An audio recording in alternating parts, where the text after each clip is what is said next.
बिस्मिल्लाहिर्रहमानिर्रहीम। अस्सलाम वालेकुम। प्रोग्राम अल कलाम में खुशामदीद। मैं हूं आपका मेज़बान शुएब रज़ा। नाज़रीन किराम, ये प्रोग्राम जो सिटी न्यूज़ नेटवर्क और इदारा फ़िक्र जदीद के इश्तराक से शुरू किया गया, इसके पहले हिस्सा में हम कुरान करीम की कुछ आयात को समझने की कोशिश करते हैं और दूसरे हिस्सा में अपने अहद के नुमाइंदा सियासी, समाजी, मजहबी मौज़ूआत पर पैदा होने वाले सवालात के जवाबात एक नए नुक्ता नज़र से जानने की कोशिश करते हैं।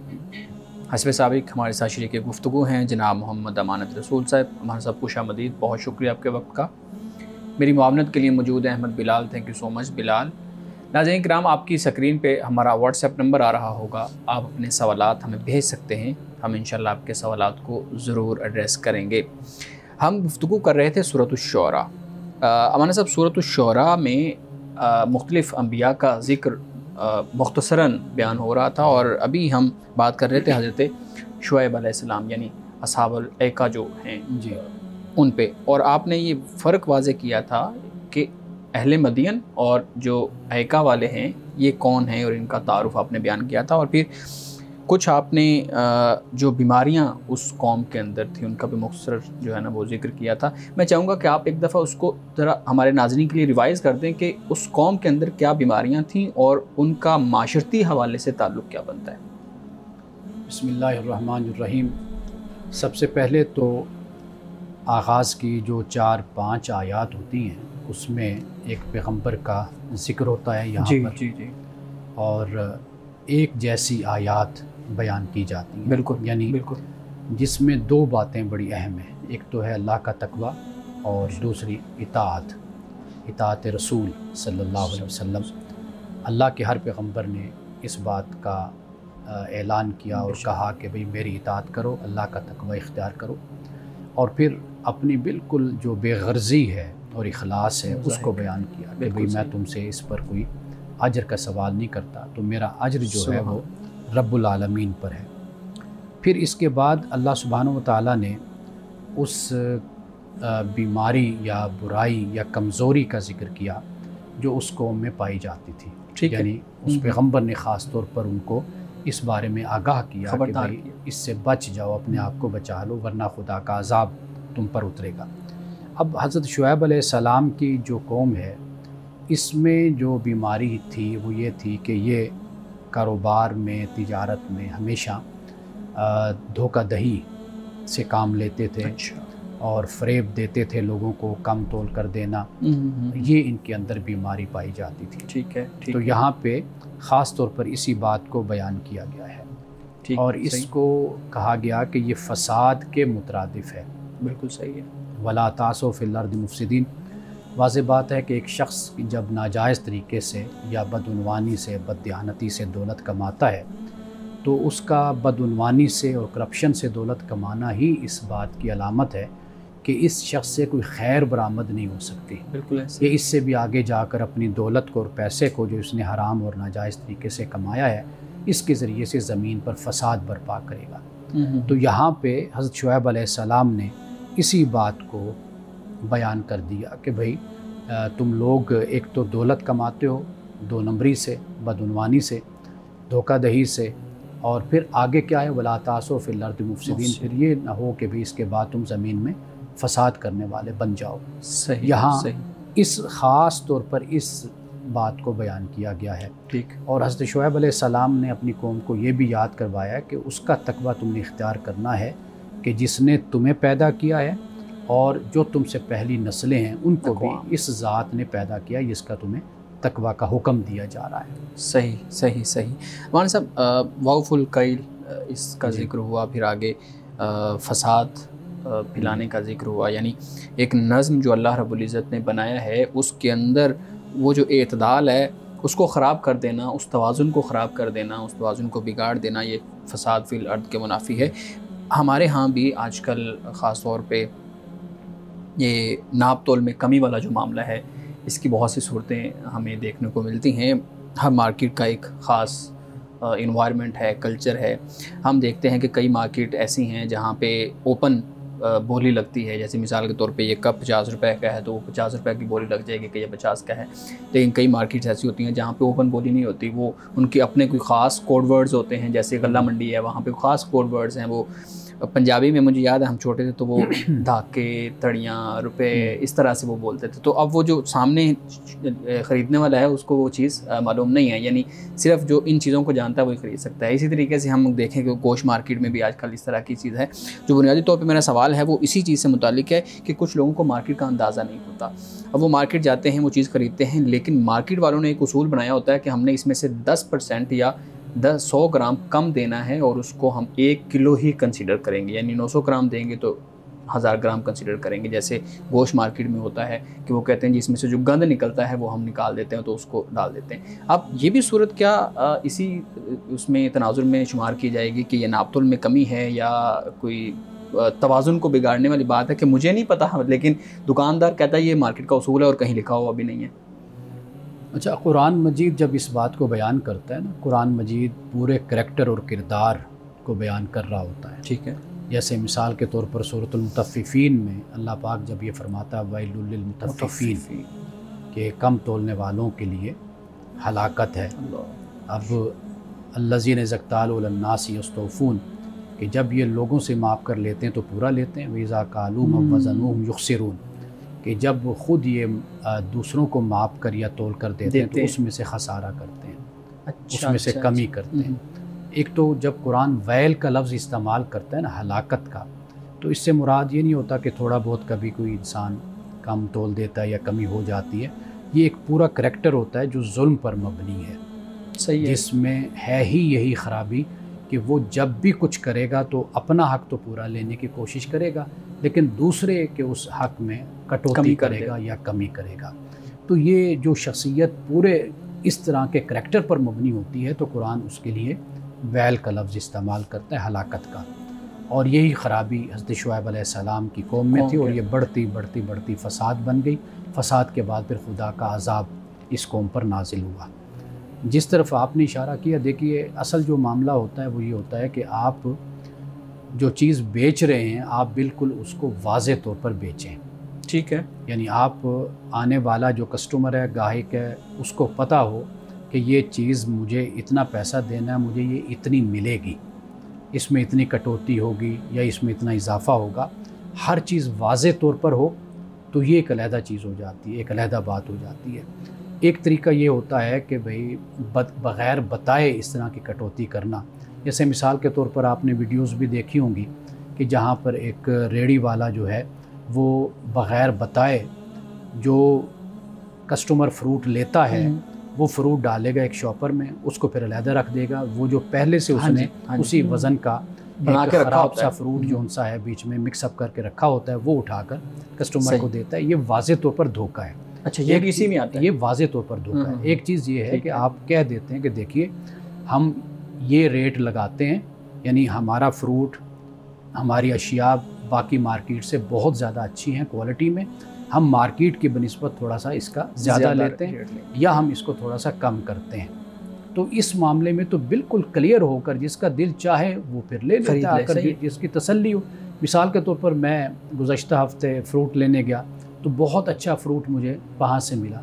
कीमत मुझे देख कर ही अंदाज़ा हो गया कि कीमत थोड़ी सी ज़्यादा ही होगी। ठीक है। तो अब आपने डिसाइड करना है ना कि भाई आपने कंप्रोमाइज़ करके फ्रूट लेना है सस्ता या आपने महंगा लेना है, अच्छी चीज़ लेनी है। तो वाज़ेह बात है कि फिर आपको उस हिसाब से पे करना पड़ेगा। सही। लेकिन हमारे साहब यहाँ पे एक सवाल ये भी पैदा होता है कि हलाल और पाकीज़ा रिज़्क़ की जो तारीफ़ है हमारे यहाँ वो बहुत वेरी कर रही होती है। वो एक मार्केट में और वेरी कर रही होती है, वो और है, दूसरी मार्केट में और है, तीसरे शख्स के ज़हन में हलाल और पाकीज़ा रिज़्क़ की मिसाल और है। मिसाल के तौर पे एक छोटी सी मिसाल मैं आपके सामने ज़िक्र करूँगा। एक कॉलम निगार थे हमारे पास, इदारे में आई तशरीफ़ लाए, तो वो बैठे हुए थे, वो बता रहे थे कि एक हमारे किसी रिलेटिव का केस सॉल्व नहीं हो रहा था, तो मैंने उस बंदे से, उस पुलिस वाले से या वकील से कहा यार ये केस क्यों नहीं ख़त्म कर रहे। तो उसने कहा जी मैंने लाख रुपए पकड़ा हुआ है, तो मैं अपने बच्चों को हक हलाल खिलाता हूँ, इसलिए वो मैंने लाख पकड़ा है तो मैं उनका काम भी करूँगा। अब ये उसके लिए रिज़्क़ हलाल की तारीफ़ और है, लेकिन दूसरी तरफ हमारे लिए रिज़्क़ हलाल की तारीफ़ और है। तो ये जो सवाल ये है कि ये जो हलाल और पाकीज़ा रिज़्क़ की गड़बड़ हमने कर दी है, मिक्सअप कर दिया है चीज़ों को, ये क्यों किया गया है और इसकी बुनियादी रीज़न क्या है? लालच? देखिए, जो आपने मिसाल दी ना, जो कॉलम निगार जी जी की बात की, ये तो माशरे की अखलाकी पस्ती की अलामत है कि जायज़ काम जायज़ होता है, वो आपने करना है, हर सूरत में करना है। जो नाजायज़ है वो नाजायज़ है, वो आपने किसी सूरत में भी नहीं करना। ठीक है, ये तो बात क्लियर और वाज़े बात है कि इस पर तो कोई ऐसी नहीं कहा जा सकता कि मैं गलत काम के 1 लाख रुपए पकड़ लूँ और मैं कहूँ कि मैंने ये गलत काम, चूँकि वादा कर लिया 1 लाख ले लिया, तो मैंने ये गलत काम खिलाफ़ कानून खिलाफ़ दीन मैंने करना है क्योंकि मेरा वादा है। ये तो गुनाह पर गुनाह वाली सूरत बन जाती है। ये रवैया जो उस शख्स का जो है, जैसे हमारे यहाँ ये बात मशहूर है कि काम करने की रिश्वत लेते हैं और काम ना करने की तनख्वाह लेते हैं, ऐसे करके कोई हमारे यहाँ ये बात बड़ी मशहूर है। ये तो अखलाकी पस्ती की अलामत होती है माशरे की। जहाँ तक आपने बात किया हलाल और हराम के हवाले से, देखिए कुरान मजीद जब हलाल की बात करता है ना, उसके मुकाबले में हराम बयान करता है। अल्लाह जब कहता है कि हलाल खाओ, तो हलाल से मुराद ये कि जिन चीज़ों को मैंने हराम करार दे दिया है उनको तुमने नहीं खाना। ठीक है, जो मैता है, दम है, खंजीर है, लहमुल खंजीर है और वमा अहिल्ला बिही लिगैरिल्लाह है, कि इनको तुमने नहीं खाना। ठीक है जी, ये अल्लाह ताला इसके मुकाबले एक बात बयान फरमाता है। और दूसरा जो रूहानी तौर पर होता है कि जैसे हम उसको हलाल कहते हैं कि जो अदल के साथ, क़िस्त के साथ, बिल्कुल, और जायज़ ज़राए के ज़रिए से इंसान कमाता है, तो हम उसको भी हलाल कहते हैं। तो हलाल जो आप मार्केट की बात कर रहे हैं ना, मार्केट का तरीक़ाकार बिल्कुल मुख्तलिफ होता है बाज़ार का। मिसाल के तौर पर वो ये होता है कि जो दुकानदार ला रहा है वो अपने अखराजात को देखता है कि मेरे बिलिंग का मामला है, बिजली का बिल है, गैस का बिल है, वो ये देखता है, मेरे मुलाजिम हैं जो मेरे पास काम कर रहे हैं, उनकी तनख्वाहें हैं, उनका वजीफ़ा है, वो भी निकालना है। इसके अलावा जैसे आपने सफ़री अखराजात की बात की, वो हो जाता है, बहुत कुछ होता है। वो फिर निकाल कर अपना एक मुनासिब सा उसमें प्रॉफिट रख लेता है, तो उसमें अल्लाह ताला फिर उसको बरकत देता है। लेकिन ये जायज़ तरीके से सारा काम होना चाहिए, इसमें किसी का इस्तेहसाल नहीं होना चाहिए। अच्छा, तय्यबात का जो कुरान पाक ने बयान किया, तय्यबात से मुराद यही है, यानी हर जो तय्यब है वो तो हलाल होता है, और हर हलाल ज़रूरी नहीं है कि तय्यब हो। ठीक है, लेकिन हमें इस बात की तालीम है कि हम हलाल भी खाएं और तय्यब और अच्छी चीज़ जो है, यानी खुशनुमा जिसको कहते हैं, खुश जायका कहते हैं, ताज़ा कहते हैं, अच्छा कहते हैं, जो हमारी सेहत के लिए भी अच्छा है, हमारी रूह के लिए भी अच्छा है, वो फिर तय्यब हो जाता है। तो कुरान पाक ने हलाल के साथ साथ फिर तय्यबात का भी जिक्र किया। ठीक, नाज़रीन किराम, यहाँ वक्त हुआ चाहता है एक ब्रेक का, हमारे साथ रहिएगा।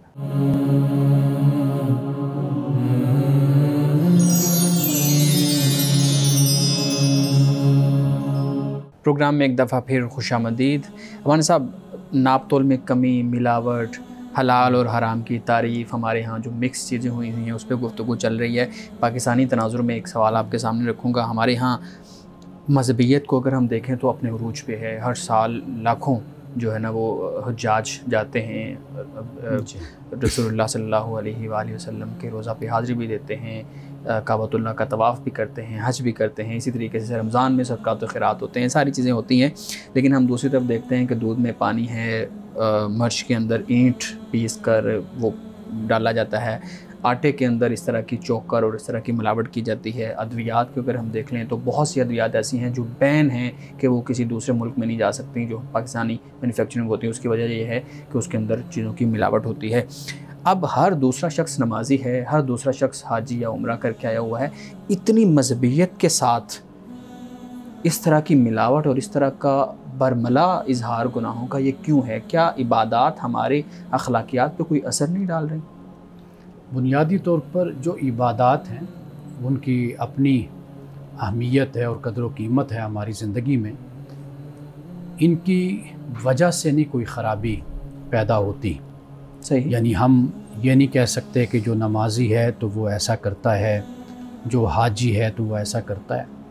सिर्फ़ इस बुनियाद पर तनकीद का निशाना बनाना या गुफ्तगू करना, मेरा ख़्याल है कि इंसान के मजाज को, उसकी तबीयत को, उसके माहौल को, उसके निज़ाम को, नज़म को, कवानीन को, जिस माशरे में वो रहता है, उस डिसिप्लिन को, हर चीज़ को मद्देनज़र रखा जाता है। सही। उसको देखा जाए। यानी मिसाल के तौर पर हमारे यहाँ कवानीन की क्या सूरत हाल है, इनकम टैक्स कितने लोग देते हैं, या इनकम टैक्स लेने का तरीक़ाकार क्या तय किया गया, क्या बनाया गया है, ये सब कुछ जो है ये इंसानी ज़िंदगी से मुताल्लिक़ अमली काम हैं जो अमल की बुनियाद पर और इज्तिमाई ज़िंदगी की बुनियाद पर इख्तियार किए जाते हैं और वज़ा किए जाते हैं।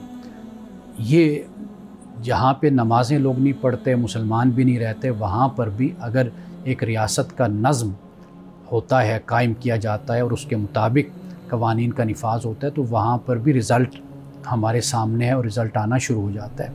असल कमज़ोरी दूसरी तरफ है, आप उसको अखलाकी अक़दार हैं या कवानीन हैं या इस तरह के जो मसाइल हैं उनको पेश नज़र रखा जाना चाहिए। एक बात सही।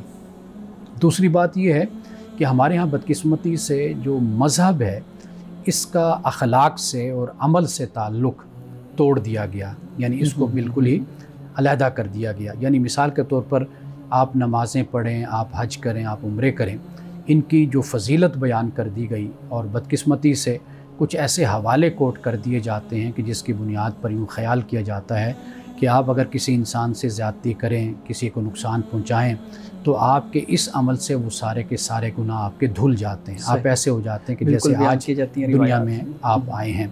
तो जबकि इनका आपस में बहुत ही गहरा ताल्लुक़ है। आप देखिए कि हम ख़ुद देखा करते थे, आज तो लोग कम ऐसा करते हैं, कि जब हज पर या उम्रे पर जाते थे तो अपने रिश्तेदार जो नाराज़ होते थे उनसे मिलकर माफ़ी मांग कर और उनसे दरगुज़र करवा कर जाया करते थे, सारी नाराज़गियाँ ख़त्म करके जाया करते थे।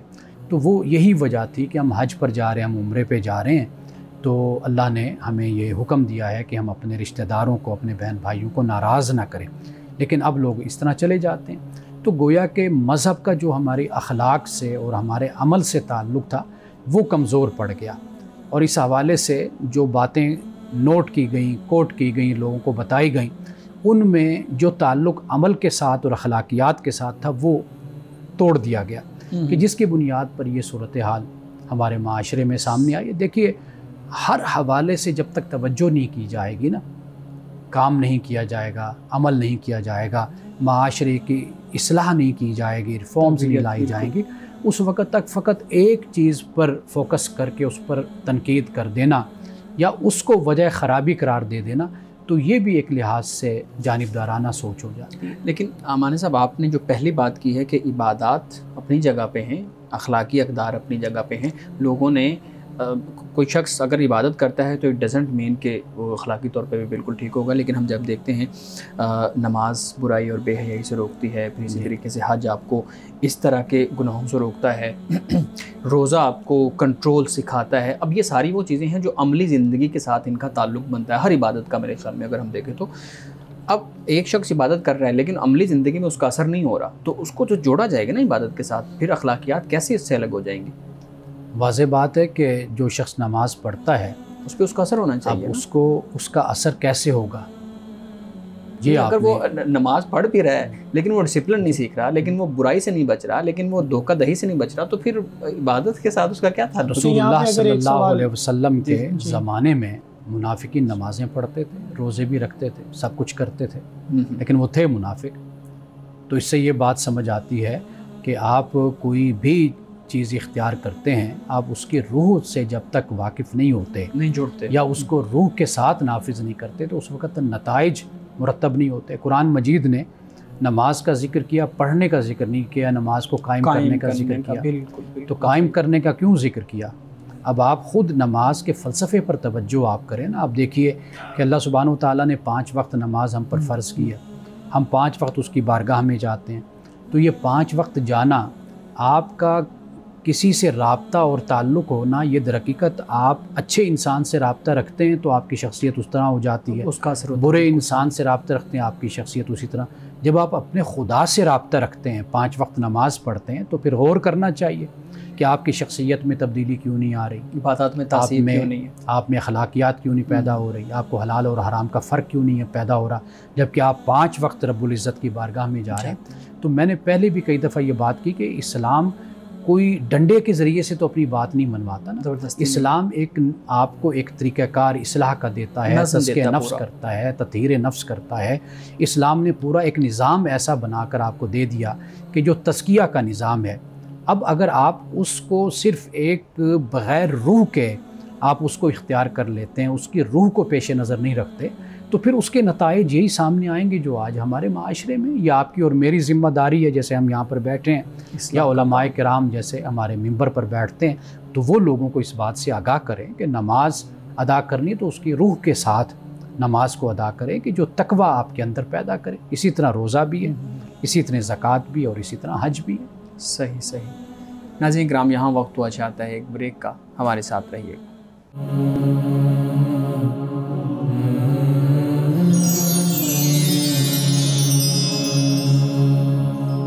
प्रोग्राम में एक दफ़ा फिर खुशामदीद। हमारे साहब, मेरे ख़्याल में इस पर गुफ्तगू तो बहुत लंबी हो सकती है, माशरे के अंदर जिस तरह के मसाइल हैं, मामलात हैं, लेकिन मैं चाहूँगा कि हमारे पास नाज़रीन को कुछ सवालात भी हैं, बिलाल साहब के पास भी बड़े हम सवालात हैं, उस पर भी हम जाएँ।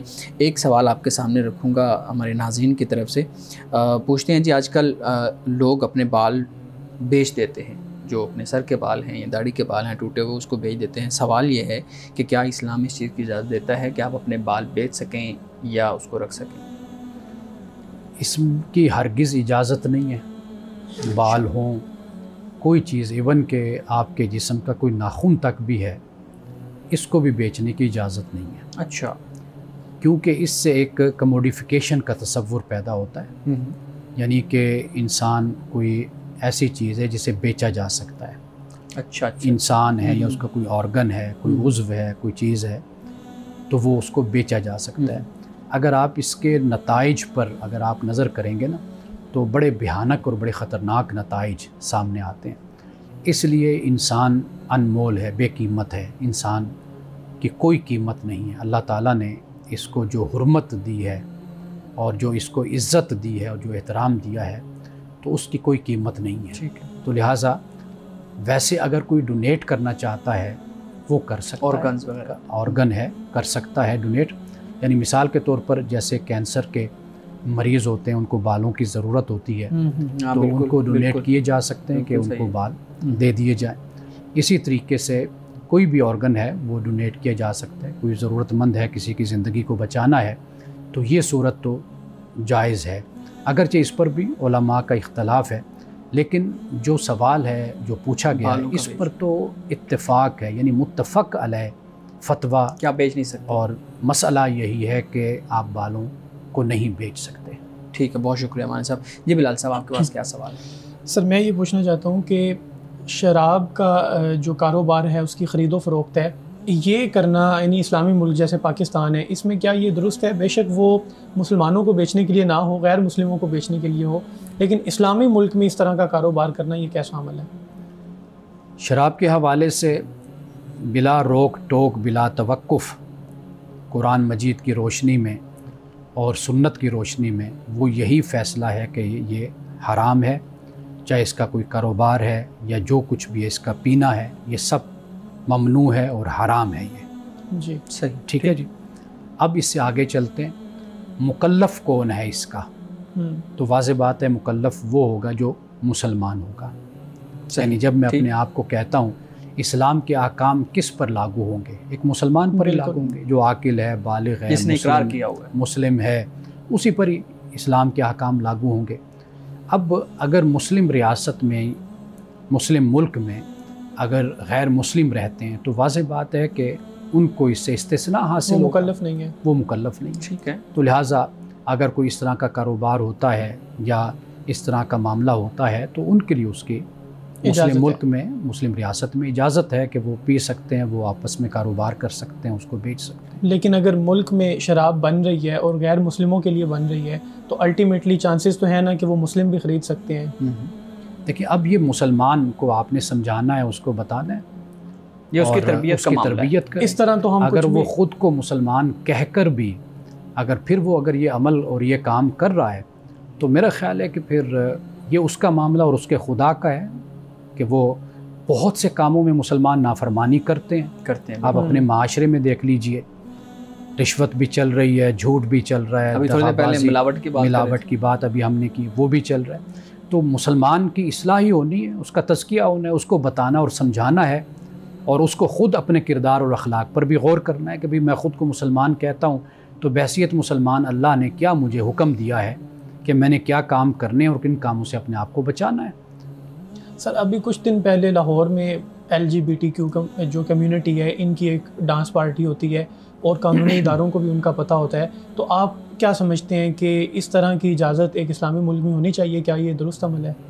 देखिए, ये जो मामलात होते हैं ना, एक किसी ख़ास जगह पर, किसी ख़ास एरिया में और किसी पर्दे में, चार दीवारी में हुआ, उस पर मैं और आप किसी तरह भी इसके पाबंद नहीं है कि हम वहाँ पर कोई छापा मारें, वहाँ पर जाकर हम उनको वहाँ से निकालें, इसके हम हरगिज़ पाबंद नहीं हैं। चार दीवारी में जो होता है वो जाने जो करने वाला है। रसूलुल्लाह सल्लल्लाहु अलैहि वसल्लम की एक हदीस है और उसमें आपने ये फरमाया कि हम उस पर सज़ा देंगे जो हम तक पहुँचेगा, लेकिन जो चार दीवारी के अंदर होता है वो तुम्हारा और तुम्हारे खुदा का मामला है। हम मुसलमानों को इस बात की कोशिश ये करनी चाहिए कि जो काम चार दीवारी में हो रहा है ना, उसको इतना ना फैलाएं, उसको इतना आम ना करें कि जिनको नहीं पता उनको भी उसके बारे में पता चल जाए। और ये भी एक लिहाज से आप खैर का काम करने के बजाय आप शर का काम करना शुरू कर देते हैं कि वो पब्लिकली माशरे में भलाई और नेकी को आम करने के बजाय आप बुराई को आम करने का ज़रिया बन जाते हैं। तो लिहाजा इस पर हम मुसलमानों को गौर करना चाहिए। इमाम इब्न क़य्यम का मैं अक्सर हवाला दिया करता हूँ। उन्होंने अमर बिल मारूफ़ और वन्नही अनिल मुनकर की जहाँ पर बहस की है, वहाँ पर उन्होंने कहा कि अगर आप ये देखते हैं ना कि आप एक बुराई को ख़त्म करना चाहते हैं और नतीजतन उससे बड़ी बुराई पैदा हो जाती है, तो वो लिखते हैं कि वहाँ पर अमल बिल मारूफ़ व नही अनिल मुनकर करना भी ममनू है, हराम है, नाजायज़ है कि आप वहाँ पर अमर बिल मारूफ़ व नही अनिल मुनकर ना करें। तो गोया कि हमें ये बात समझ आती है कि हम इन मामलात में बहुत ही समझदारी के साथ और हिकमत के साथ चलें। जहाँ तक बुराई से नफ़रत है, वो मुसलमान को नफ़रत होनी चाहिए। वो मुसलमान है तो उस पर अल्लाह का हुक्म नाफिज होता है। लेकिन अगर कोई ऐसा अमल चार दीवारी के अंदर हो रहा है तो वो उसके साथ उसका ताल्लुक़ है। हाँ, अगर वो एक ऐसे माशरे में कि जहाँ मुसलमानों की अक्सरियत है, तो वहाँ पर अगर वो काम सरेआम होने लग जाता है तो वाज़ेह बात है कि वहाँ पर फिर कानून भी मौजूद होता है, वहाँ पर रियासत भी मौजूद होती है, वहाँ पर इदारे भी मौजूद होते हैं। उनको चाहिए कि वो फिर अपना किरदार अदा करें। तो लेकिन ये जो मैं और आप खुदाई फौजदार बनकर मैदान में कूद पड़ते हैं ना, इससे फिर बहुत से मसाइल पैदा होते हैं। लेकिन ऐसी जो पार्टीज़ होती हैं उनमें शराब भी आम तौर पे चल रही होती है, तो वो भी एक चार दीवारी के अंदर है। तो चार दीवारी के अंदर अगर कोई शराब भी पी रहा है जो नसे कती से यानी हमें साबित होती है कि वो हराम है, तो क्या फिर उसको भी हम मना नहीं करेंगे? वो चार दीवारी के अंदर जो मर्जी करें। चार दीवारी के अंदर आप क्यों गए हैं? उसकी चार दीवारी, आपका उस चार दीवारी के अंदर ताल्लुक़ क्या? वो वीडियोस तो आती हैं ना, मुझे पता है ना। अगर वीडियोस आती हैं तो वो जिम्मेदारी फिर इदारे जाने, जो इस मुल्क में कानून नाफिज करने वाले इदारे हैं, जिन्होंने इस पर अमल करना है, जिनके पास अथॉरिटी है। रसूलुल्लाह सल्लल्लाहु अलैहि वसल्लम जब ये फरमाते हैं कि हमारे पास, मेरे पास जब ये बात पहुँचेगी तो मैं अल्लाह की हुदूद और हुक्म के मुताबिक सज़ा दूंगा। तो रसूलुल्लाह सल्लल्लाहु अलैहि वसल्लम की हैसियत, आपका मकाम और मर्तबा उस वक़्त सिर्फ रसूल और नबी का नहीं है। आप जज भी हैं, आप हुक्मरान भी हैं, सरबराह भी हैं, तो आपने उसके मुताबिक हुक्म दिया। यानी गोया कि ये फिर अमर रियासत का हो जाता है ना, कि वो उसकी ज़िम्मेदार बन जाती है। अब आपकी ज़िम्मेदारी जो बनती है वो इतनी बनती है कि आप तबलीग कर सकते हैं, दावत दे सकते हैं, आप किसी को दीन के बारे में आगाह कर सकते हैं, और आप हमदर्दी से, खैर खाही से दूसरे को नसीहत कर सकते हैं। ये आपका काम है, ये आप जारी रखिए। लेकिन सर, आपके जवाब से ना ये एक झलक महसूस होती है कि मज़हब हमें इजाज़त, मज़हब हमें ये बताता है कि चार दीवारी के अंदर जो भी हो रहा है आपने उनको कुछ भी नहीं कहना, लेकिन चार दीवारी के अंदर अब अल्टीमेटली मैं या शुएब साहब या कोई भी नहीं जा रहा, उनकी वीडियो खुद बाहर आ रही है लोगों के सामने, तो फिर उस पर भी कानूनी इदारे कोई एक्शन नहीं लेते। तो मज़हब इस मामले में क्या हमें, मज़हब फ़र्द वाहिद को फिर क्या कहता है?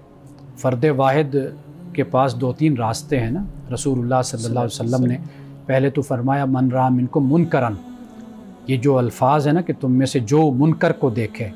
अब यहाँ से मालूम होता है कि वो बुराई की जो माशरे में आम हो जाती है, यानी आप जगह जगह सामने एक आम रवैया हो जाता है। ये कुरान हदीस ये बयान करते हैं। उसके बाद फिर फरमाया कि आप उस बुराई को मिटाओ हाथ के ज़रिए से।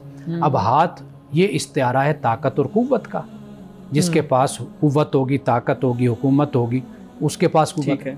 अब उससे अगले फरमाया कि फिर तुम कोशिश करो अपनी ज़ुबान के ज़रिए से। अब ज़ुबान का जो काम है वो फिर उलमा का है। बिल्कुल, वो आप जैसे मुझ जैसे जो कुछ दानिश से, इल्म से ताल्लुक़ रखते हैं, उनकी फिर ज़िम्मेदारी बन जाती है। तीसरी बात फिर बन जाती है कि वो शख्स के जो कमज़ोर है तो उसके लिए फरमाया कम से कम दिल में तो उसको वो बुरा जाने। तो हम जो इसके लिए तैयार हो जाते हैं कि हमारे पास ना कोई ताकत होती है, ना कोई क़ुव्वत होती है, ना कोई ज़िम्मेदारी, ना कोई इख्तियार, ना अथॉरिटी, वहाँ से फिर शर पैदा होता है। तो लिहाजा जिनका जो काम है वो अपना काम सरअंजाम देते रहें। हमारा काम ये है कि हम लोगों को खैर और शर के बारे में बताते रहें कि अल्लाह का हुक्म इस हवाले से हमारी क्या रहनुमाई करता है। सही सही। नाज़रीन किराम, गुफ्तगू अभी जारी है, यहाँ वक्त हुआ चाहता है एक ब्रेक का, हमारे साथ रहिएगा।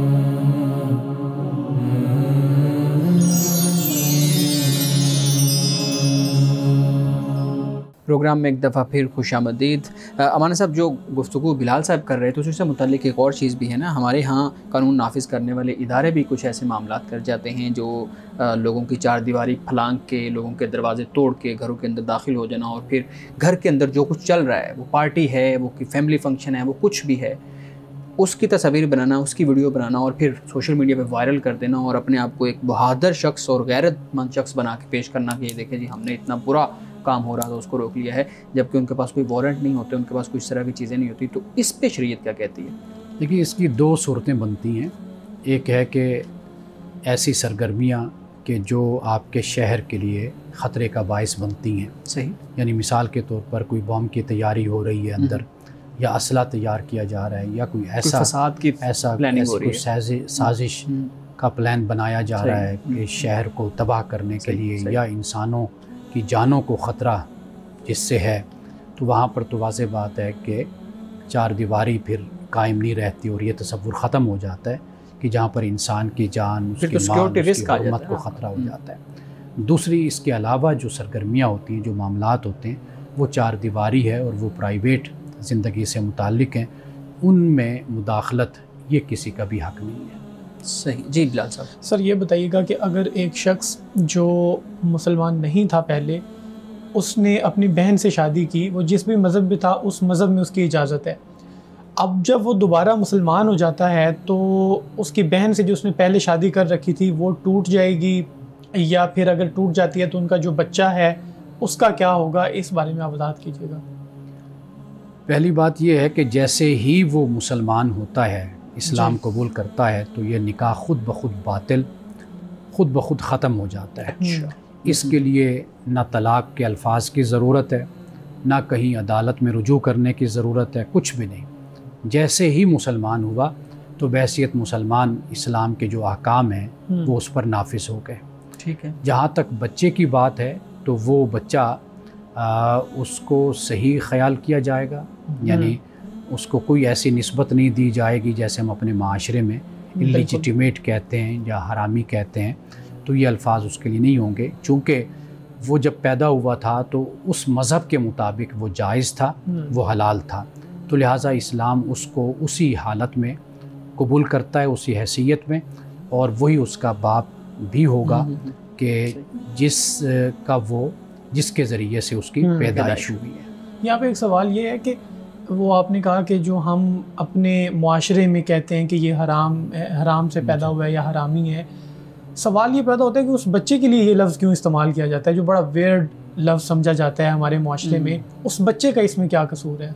देखिए, उसकी पैदाइश जो होती है ना, उस बुनियाद पर यह लफ्ज़, क्योंकि कानूनी सूरत होती है या मज़हबी सूरत होती है, उस बुनियाद पर यह लफ्ज़ इस्तेमाल किया जाता है। अगरचे आप यूँ कह लीजिए कि जो बच्चा बेशक इस तरह उसकी पैदाइश हुई है, उसके ज़िम्मेदार तो उसके वालिदैन ही बन जाते हैं, लेकिन वो किस ताल्लुक़ की बुनियाद पर पैदा हुआ उस बुनियाद पर ऐसा कहा जाता है। लेकिन उसके जो हुकूक होते हैं वो इस बुनियाद पर कम नहीं होते। यानी अगर वो एक मुस्लिम माशरे का फ़र्द है तो बहैसियत मुसलमान और बहैसियत औलाद के या बहैसियत कोई भी उसकी जो हैसियत बनती है, उस बुनियाद पर उसको किसी भी हक़ से इस हवाले से इस बुनियाद पर महरूम नहीं किया जा सकता। जी सर, एक सवाल ये भी है कि अब नौजवानों को अगर देखा जाए तो वो उनमें पैसे की हवस ज़्यादा नज़र आती है। सोशल मीडिया पे ख़ास तौर पे हम देखते हैं कि गैम्बलिंग ऐप्स को इवन प्रमोट किया जा रहा है जो जुए वाली हैं, और लोग जल्दी पैसा कमाकर ज़्यादा अमीर होना चाहते हैं। इस एक सोच की वजह से बहुत सारे लोग हैं जो तालीम से भी दूर होते जा रहे हैं और नौजवान शॉर्टकट्स के ज़रिए ज़्यादा जल्दी कामयाब होना चाहते हैं। फिर कामयाबी का जो मेयार है वो भी बड़ी गाड़ियाँ, बड़े घर, ये वाला रखा हुआ है। आप इस तरफ ये जो तब्दीली आ रही है इसको कैसे देखते हैं? हमें दीन मज़हब क्या सिखाता है कि हमें जब इस तरह का माहौल मिले जहाँ पैसे की हवस हो, घर मकान गाड़ियों की हवस हो, इससे ख़ुद को कैसे बचाया जा सकता है? पहली बात यह है कि इस्लाम सिर्फ उससे मना करता है जो हराम है। ठीक है, ठीक। जो आपकी अखलाक की ख़राबी का बाइस है, जो नाजायज़ तरीक़े हैं जो इस्लाम ने बयान किए हैं, जिससे आप किसी का हक़ मारते हैं, किसी के साथ जुल्म करते हैं, ज़्यादती करते हैं, नाइंसाफ़ी करते हैं, इस्लाम ने उन तमाम ज़राए को हराम करार दिया और आपको उससे रुकने का आपको हुक्म दिया। ये इस्लाम का बिल्कुल वाज़े एक बयान है और एक वाज़े हुक्म है। ये एक बुनियादी उसूल है। इसके अलावा जो कुछ भी है वो जायज़ है। ठीक है। अब उसमें जो एतदाल और तवाज़ुन है वो लाना आपकी अपनी ज़िम्मेदारी फिर बन जाती है कि ताकि आप किसी तरह भी अपनी शख्सियत में बेअतदाल ना हो और गैर मुतवाज़न आपकी शख्सियत ना बने, क्योंकि उससे आपके ख़ानदान का, आपकी शख्सियत का, माशरे का जो वज़न है वो बिगड़ जाता है, तवाज़ुन ख़राब होता है। तो लिहाजा वो मामला फिर आपकी अपनी शख्सियत का, अपनी ज़ात का और आपके माशरे के ज़िम्मेदार लोगों का फिर हो जाता है कि वो किस तरीके से एक तवाज़ुन और एतदाल माशरे में पैदा करें। तो नौजवान जिनकी आप बात कर रहे हैं, इसमें कोई शक नहीं है कि नौजवानों के लिए सबसे बड़ा मसला यही होता है कि उनके जज्बात आगे होते हैं, अकल उनकी पीछे होती है, यानी उससे वो काम कम लेते हैं। वक्त के साथ साथ तजर्बा होता है, फिर उनको समझ आती है हालात की, ज़माने की। तो लेकिन ये है कि इसके लिए अच्छा तरीका यही होता है कि इंसान अपने बड़ों के साथ जो माहिर होते हैं एक शोबे के, एक पेशे के, उनके साथ जो राब्ता और ताल्लुक़ होता है इंसान का, वो बहुत सी ख़राबियों से और बहुत से नुकसानात से इंसान को बचाता है। सर, हर इस्लाम हलाल कमाने से तो मना नहीं करता, लेकिन मैं असल में जो पूछना चाह रहा था वो ये है कि आप सही ज़िंदगी बसर कर रहे हैं, फिर भी आपने मयार ऊंचा सेट किया हुआ है दूसरों को देख के, और ये सिर्फ अब 2-4 बंदों में नहीं है, बहुत ज़्यादा, मतलब एक्सट्रीमली ये चीज़ बढ़ रही है। इस चीज़ को कैसे कंट्रोल कर सकते हैं? मैंने वही अर्ज़ किया ना, मैंने जो आपको बुनियादी बातें उसूल दिए, उन उसूलों की ही रोशनी में ये सारा जायज़ा लिया जाए। एतदाल और तवाज़ुन वाला जो एतदाल और तवाज़ुन की बात मैंने कही है कि ये चीज़ें ख़ुद आपने अपना जायज़ा लेना है, अपने आप को देखना है कि आप कहाँ पे गलत हैं, कहाँ पे सही हैं। कहीं पर आप आगे बढ़ रहे हैं तो बहुत सी ज़िम्मेदारियाँ, बहुत से मामलात वो कहीं पीछे तो नहीं रह गए कि आप पैसे की हवस में, दौलत की हवस में और बड़े घरों की हवस में आप आगे बढ़ते चले जा रहे हैं। तवाज़ुन यही होता है कि आपका घर है, आपका ख़ानदान है, आपके दोस्त हैं, आपका मज़हब है, दीन है, अखलाकियात है, आपने इन सब चीज़ों को अपने साथ लेकर चलना है। तो ये इंसान की फिर बुनियादी ज़िम्मेदारी है कि वो जायज़ा लेकर आगे बढ़े। हदीस मुबारक का बयान कीजिएगा। रसूलुल्लाह सल्लल्लाहु अलैहि वसल्लम ने फरमाया कि रश्क के काबिल 2 आदमी हैं, यानी 2 लोग हैं कि जिन्हें देखकर आप रश्क करें। एक तो फरमाया कि जिसे अल्लाह ताला ने कुरान अता किया, यानी कुरान का इल्म अता किया, और वो दिन रात उसकी तिलावत करता है, कुरान मजीद को पढ़ता है, तो फरमाया कि इस पर आप रश्क कर सकते हैं। दूसरा फरमाया जिसे अल्लाह ताला ने माल अता किया और वो उसे दिन रात खर्च करता है, तो फरमाया कि इस शख्स पर भी आप रश्क कर सकते हैं। यानी एक वो शख्स जो कुरान पढ़ता है, तिलावत करता है, कुरान का इल्म रखता है, दूसरा वो शख्स जिसके पास माल और दौलत है और फिर वो सखावत करता है। तो इन दोनों शख्सों के साथ यानी रश्क का मामला हो सकता है। नाज़रीन किराम, इस दुआ के साथ अपने प्रोग्राम का इख्तिताम करेंगे। अल्लाह रब्बुल इज़्ज़त हुस्न कलाम और तासीर कलाम अता फरमाए, हमारी ज़ुबान के गिरों को खोल दे और सुनने वालों तक खैर का पैगाम पहुँचे। इजाज़त दीजिए, खुदा हाफिज़।